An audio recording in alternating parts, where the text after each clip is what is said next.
Hello दोस्तों, स्वागत है आपके अपने यूट्यूब चैनल JS अकेडमी में।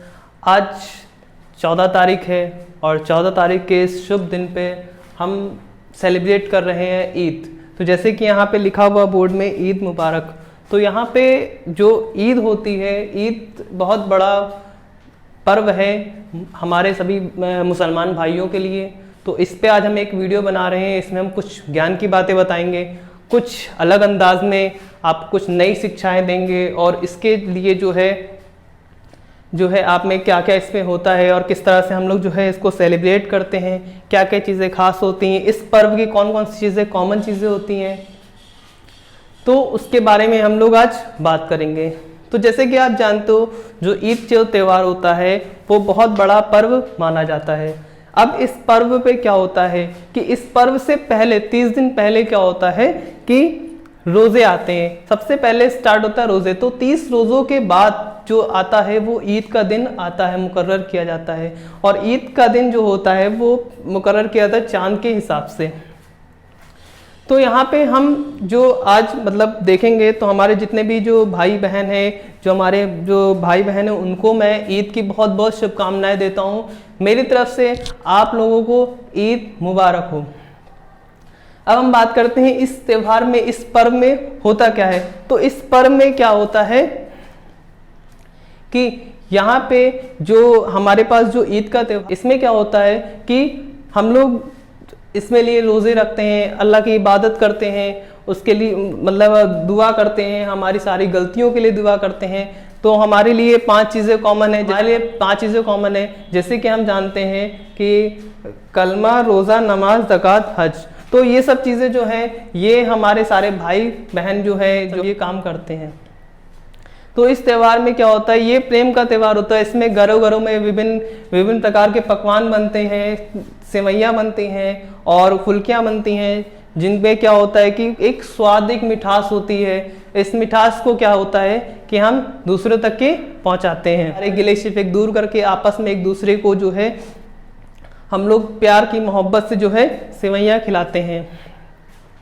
तो इसमें मैं कुछ लाइन्स आपके लिए लेके आया हूँ जो कि काफ़ी बार आपने सुने होगा। अगर नहीं सुना होगा तो हम आपको बता देते हैं कि जो त्यौहार होता है इसमें हम क्या करते हैं कि सारी जो बुराइयां जो होती हैं वो सारी हम लोग इस एक त्यौहार, ये जो पूरा महीना होता है, रमज़ान का जो महीना होता है, इसमें क्या होता है कि पूरा हम सभी बुरी आदतों को छोड़कर, जितनी भी हमारे अंदर बुरी आदतें होती हैं उनको छोड़कर हम सिर्फ इबादत, अल्लाह की इबादत में लग जाते हैं, अपनी मग़फ़िरत की दुआएं मांगते हैं। तो इसमें क्या होता है कि हम जितने भी काम होते हैं कि हम किसी को जो है कुछ गलत नहीं बोलेंगे, जितना भी होता है हम सब काम धाम छोड़ के क्या होता है कि हम सिर्फ अपने अल्लाह की इबादत में लग जाते हैं। तो इसके लिए जो है हम इस त्यौहार को मनाते हैं। और एक बार मैं एकेडमी की तरफ से आप लोगों को जो है ईद की हार्दिक शुभकामनाएं देता हूँ, मुबारकबाद देता हूँ। तो आज हम कुछ लाइंस पढ़ लेते हैं। मेरी लिखी हुई लाइन, मतलब मेरी तो नहीं लिखी हुई मगर लिखी हुई लाइंस हैं, और ये मुझे थोड़ा सा जो है शौक है लाइंस वगैरह बोलने का। तो हम देख लेते हैं कि कौन कौन सी लाइंस हमारे पास लिखी हैं। तो इसमें हम कुछ आपके लिए कुछ लाइंस लेके आए हैं कि तारों से आसमां में खिला रहे बहार, तारों के जैसा पाक हो सभी का प्यार, होता रहे यूं ही अपनों से दीदार, मुबारक हो आप सबको ईद का त्यौहार। कि क्या खूब लिखा है किसी ने, मतलब अगर हम देखें कि बहुत अच्छा लिखा है कि एक जो हमारे पास लाइन लिखी हुई है बहुत अच्छा लिखा गया है इसमें, कि मुझे थोड़ा सा शौक है, थोड़ा सा ध्यान सुनिएगा कि ना चादर बड़ी कीजिए ना ख्वाहिश दफन कीजिए, ना चादर बड़ी कीजिए ना ख्वाहिश दफन कीजिए, 4 दिन की जिंदगी बस चैन से बसर कीजिए। अगले लाइन में लिखा हुआ है, ना परेशान किसी को कीजिए ना हैरान किसी को कीजिए, कोई लाख गलत दी बोले बस चुपके से मुस्कुरा दीजिए। अगली लाइन में और देखिएगा कि जो आपस में जो एक दूसरे से लोग रूठ जाते हैं उस पर लिखा हुआ है कि ना रूठा किसी से कीजिए ना झूठा वादा किसी से कीजिए, कुछ फुर्सत के पल हो तो कभी खुद से मिला तो कीजिए। मतलब यहाँ पे आज इतनी भाग दौड़ बड़ी ज़िंदगी में आदमी के पास खुद के पास समय नहीं होता है कि वो अपने लिए कुछ समय निकाल सकते हैं बस।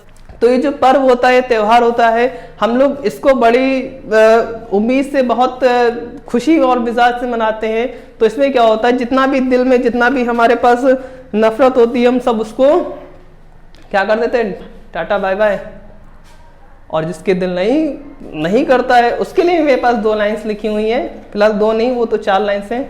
इसमें लिखा हुआ है कि एक हार्ट सर्जरी यूनिट के बाहर लिखा हुआ था, जो हार्ट सर्जरी यूनिट होता है नॉर्मल यहाँ पे जैसे बात करते हैं केजीएम डिपार्टमेंट में, तो एक हार्ट सर्जरी यूनिट के बाहर लिखा हुआ था कि अगर दिल खोल लिया होता यारों के साथ तो आज नहीं खोलना पड़ता औजारों के साथ।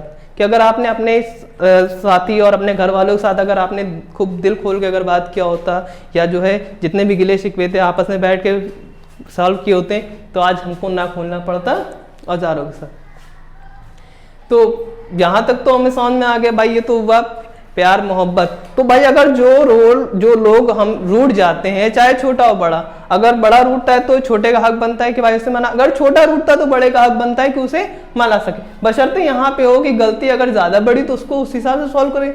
अब यहाँ एक दूसरे से गुस्सा रहने से कोई फायदा है नहीं, क्योंकि 4 दिन की जिंदगी है, बड़े मजे जी लो। अब देखिए यहाँ पे क्या होता है कि जो लोग रूठ गए हैं उनके लिए एक बहुत अच्छा दोहा है। नॉर्मली जो है हम लोग पढ़ते हैं दोहा, मगर जो है एक बहुत अच्छे दोहा है कुछ चीज के लिए, जो है कि रूठे सुजन मनाइए जो रूठे 100 बार। जो सज्जन व्यक्ति हैं जो रूठ जाते हैं उन्हें हमको फिर से मना लेना चाहिए। तो इसलिए कहते हैं कि रूठे सुजन मनाइए जो रूठे 100 बार, और रहीमन फिर पोइए टूटे मुक्ता हार। और दूसरा दोहा है कि रहीमन धागा प्रेम का मत तोड़ो चटकाए। मतलब जो प्रेम रूपी धागा होता, ये धागा कोई होता नहीं, ये आपस में हमारी और आपकी क्या है एक डोर टाइप की होती है, ठीक है। जैसे अगर हमारे पास ये देखें तो हमारे पास ये माइक इससे कनेक्ट है, ठीक, तो ये क्या एक डोर लगी हुई है, बट ये प्रेम रूपी जो धागा होता है तो इसको आप को किसी भी कीमत पे टूटना नहीं चाहिए। क्यों? क्योंकि बोला है रहीम दास जी ने कि रहीमन धागा प्रेम का मत तोड़ो चटकाए, और टूटे से फिर ना जुड़े गांठ पर जाए। मतलब जो प्रेम रूपी धागा होता है अगर एक बार टूट गया उसके बाद क्या होता है, आप उसको लाख जोड़ते रहिए, बट क्या होगा वहां पे वो जुड़ेगा नहीं, और अगर जुड़ जाएगा तो क्या हो जाएगा, एक गांठ लग जाती है। अब जो लोग हम देखते हैं कि जो थोड़ा सा जो है आपसी भाईचारे में और मेल भाव में रहते हैं, भाई अगर हम देखते 2 लाइन हमारे पास लिखी हुई है कि जिंदगी और घर में अपनों का होना बहुत ज्यादा जरूरी है। जो जिंदगी और घर जो होता है उसमें हमारे लिए अपनों का होना बहुत जरूरी होता है, क्योंकि अगर चाहे जितना भी आप एशियन पेंट लगवा लो मगर दीवारें नहीं बोलती। तो ये कुछ ऐसे मेरे पास कुछ लाइंस लिखी हुई हैं, मैंने कहाँ से गूगल से निकाला है, कुछ इधर से उधर से सब कॉपी पेस्ट करके जो है लिखा है। और भी मेरे पास बहुत से लिखे हुए हैं, जैसे कि हम 4 लाइनें हैं कुमार विश्वास जी की, उसको भी हम देखते हैं कि अगर मान लो हम बोलते हैं कि भाई मेरी जिंदगी में बहुत टेंशन, तुम्हें क्या पता। भाई हमें क्या पता, भाई तुम्हारी जिंदगी तुम्हें पता होगा, जैसे होगी तुम्हारी जिंदगी वैसे पता होगा। तो यहाँ पे क्या बोलता है कि भाई मेरी जिंदगी में तो बहुत टेंशन है। तो भाई टेंशन तो टेंशन है ही है भाई, यहाँ किसी की जिंदगी बिल्कुल कश्मीर जैसी है, मतलब जिंदगी जो है बिल्कुल कश्मीर जैसी चल रही है, खूबसूरत बहुत है, बहुत खूबसूरत है, मगर बवाल आए दिन रहता है जैसे कश्मीर होता है। तो जिंदगी में टेंशन ही टेंशन है, फिर भी इन लबों पर मुस्कान है। जिंदगी में टेंशन ही टेंशन है, फिर भी इन लबों पे मुस्कान है, क्योंकि जीना हर हाल में है तो मुस्कुराकर जीने में फिर क्या हाल है। मतलब अगर जीना ही है तो मुस्कुरा के जीने में फिर क्या नुकसान है। भाई अगर आपको जीना है तो मुस्कुराइए, फिर क्या करना है जब जीना है ही है। भाई बताया ना कि जिंदगी बिल्कुल कश्मीर जैसी है, खूबसूरत तो बहुत है मगर बवाल बहुत चलता रहता है। तो ऐसे ही कुछ था कि मैं आपको 4 लाइनें जो है हमारे फेवरेट, हम बोल सकते मेरे फेवरेट राइटर हैं, मेरे फेवरेट पोएट हैं, जिनको बोलते हैं डॉक्टर कुमार विश्वास जी की।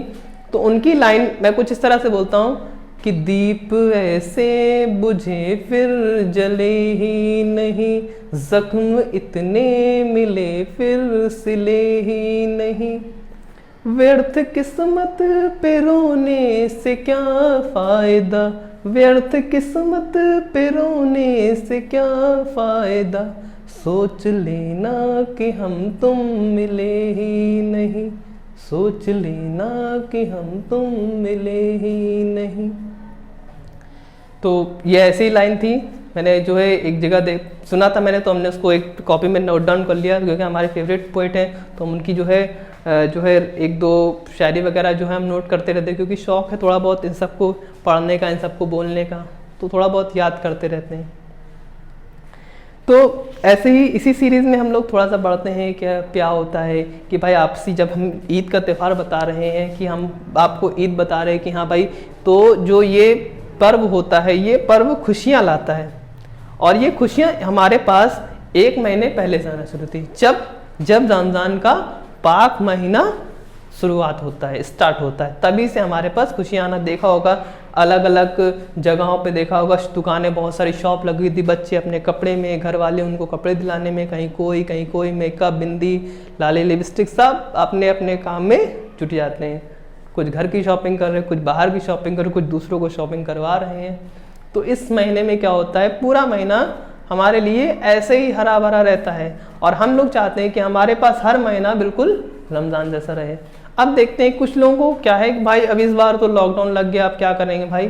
तो भाई अल्लाह का शुक्र अदा करो कि तुमको मतलब हमें हर हाल में, हमें जिस हाल में हो, हमें अल्लाह का शुक्र अदा करना चाहिए कि शुक्र है अल्लाह का, क्योंकि न पाने की खुशी है अब, न खोने का ही कुछ गम है। कुमार विशाल जी की लाइन है, मैं इनके ही एक अनूठे अंदाज में आपको सुना रहा हूँ कि न पाने की खुशी है अब, न खोने का ही कुछ गम है, ये दौलत और शोहरत सिर्फ कुछ जख्मों का मरहम है। कि न पाने की खुशी है, न खोने का गम है, ये दौलत और शोहरत जो है सिर्फ कुछ जख्मों का मरहम है। अजब सी कश्मकश है रोज जीने और मरने में, मुकम्मल जिंदगी तो है मगर पूरी से कुछ कम है। जिंदगी मुकम्मल हो रही बट थोड़ी सी अभी कम है। अगली 4 लाइनें पंक्ति में देखिएगा कि मोहब्बत एक एहसासों की पावन सी कहानी है, और कभी कबीरा दीवाना था, कभी मीरा दीवानी है। यहाँ सब लोग कहते हैं मेरी आंखों में आंसू है, जो तू समझे तो मोती है, जो ना समझे तो पानी है। आगे देखते क्या पढ़ा हुआ है कि पुकारे आँख में चढ़ के तो खूं को खूं समझता है, और अंधेरा किसको कहते हैं ये बस जुगनू समझता है। हमें तो चांद तारों में तेरा ही रूप दिखता है, हमें तो चांद तारों में तेरा ही रूप दिखता है, और मोहब्बत में नुमाइश की अदाएं तू समझता है। तो ये कुछ 4 लाइन्स हमारे पास थी, और हमने इनको इन्हीं के एक अनूठे अंदाज में पढ़ा है कि सुनिए, तो इन लाइन्स में बहुत ज़्यादा ठहराव है। तो मैं एक बार फिर आपको ईद उल फित्र की बहुत सारी ढेर सारी शुभकामनाएं देता हूँ। स्टे होम, सेफ होम, घर पर रहें, सुरक्षित रहें, और साथ साथ सेलिब्रेट करते रहें हमारे साथ ईद उल फित्र का ये पावन त्यौहार। तो मुबारक हो आपको ईद उल फित्र की ढेर सारी शुभकामनाएं। Thank you. अगर आपको मेरी वीडियो अच्छी लगे तो लाइक और सब्सक्राइब करिएगा, और कमेंट बॉक्स में मुझे बताइएगा कि आप हमारी वीडियो आपको कैसी लगी। Thank you.